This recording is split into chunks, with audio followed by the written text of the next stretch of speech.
Hey, I'm Dallas with LowerGear Outdoors. We are a kayak shop in Tempe, Arizona, and we focus a lot on fishing kayaks. We have three main brands. We have Hobie, Old Town, and Riot, and within the Riot kayak line, this is sort of their flagship. This is the big one. I want to talk about this one. Really nice and a great value.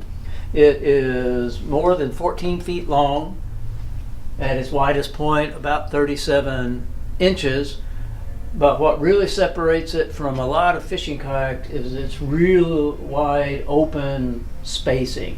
You start out with a really big front tankwell, big enough to add a seat here if you want, which we'll get into in here a little bit.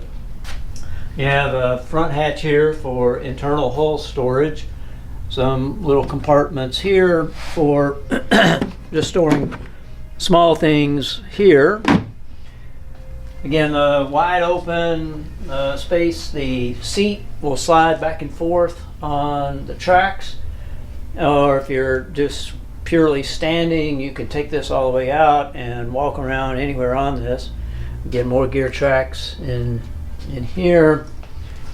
As they come back into the rear area, what is definitely unique among all, I just don't know of any other brands that have this, you have this rear transom. This will just slide out if necessary, but this is really convenient for attaching any kind of outboard motor on it. You could even do a gas one. The whole kayak weighs just a little bit over 100 pounds, which makes it light. But again, just a great value. It's half the price of some of the Old Towns and Hobies. This is the standard steering handle that's available on all the Riot Makos. Has common characteristics to the others. It mounts on the gear tracks with the standard 1/2 inch T-bolt, so that means it can go on either side of the seat. It is just a simple left and right turning mechanism, and then the up and down is controlled by a pull cord, also right next to the seat, and this will just raise and lower, raise it up for transportation, and there's going to cleat there that will hold it in the upright position. This is Riot's Impulse drive. It's the same drive used in all the Mako line and actually several other models. Sort of a traditional bicycle style, running a prop, very lightweight, around 8 pounds, and it will fit down in like this.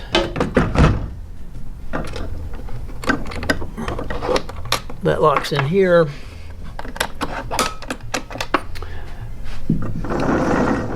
And ready to go. Pretty efficient. Most of these you can go 3 or 4 miles an hour. This is a big boat, so your speed may vary some. The Riot Mako 14 is branded as a solo operator, but one of the advantages of having a kayak that's designed this way and this size is you can add a second person to it. It might affect performance if it's a full-size adult, but if you wanted to take a young person out as an example, there's a couple different ways you could do it. This is a Riot seat off of another kayak. This could also be a stadium seat, a backpacking chair, or something like that. But there's a couple of different ways it can be added. There's plenty of room in the back, but it might be a better view for the other person up front. This will sit in here like this. There's going to be a frame underneath it to support it, and we don't have that on here because it would entail some drilling, but it'd be very simple. You can access the other side of it from the hatch, so it could be in a traditional forward facing or in more of a social facing. It could be like this. So this is a good way to take that child or grandchild along with you on your fishing trip. And that's your quick overview of the Riot Mako 14. It's a great fishing kayak, very roomy, very stable. with enough support that you could add a second person to it, take along with you. Probably its biggest asset is it is a great value. The fit and finish on these isn't as nice as on some of the old Towns and Hobies, but it's half price. So it's a good thing to check out without breaking the bank. Come by our store anytime in Tempe, or check it out online at lowergear.com.